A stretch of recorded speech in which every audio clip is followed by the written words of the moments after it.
We are looking at how to pronounce words ending with the syllable ed or ed.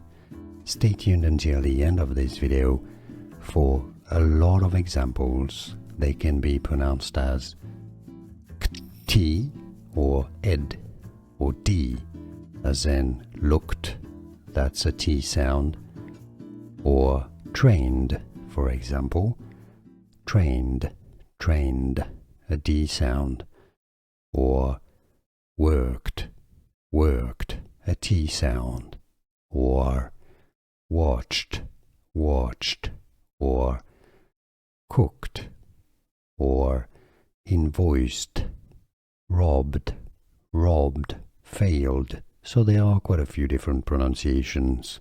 Stay tuned again until the end of the video for more examples. Listen to this again. We are looking at how to pronounce words ending with the syllable ed or ed.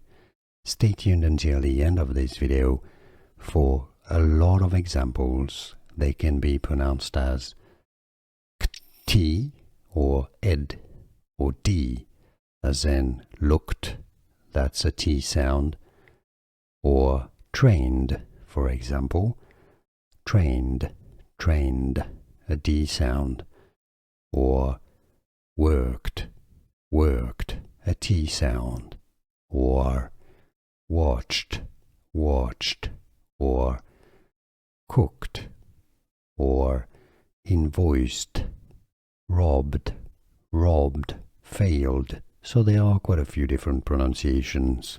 Stay tuned again until the end of the video for more examples. Listen to this again. Here are more videos on how to pronounce more confusing words and names too many mispronounced. Like this video if you found it useful. I appreciate your support. I'll see you soon and thanks for watching.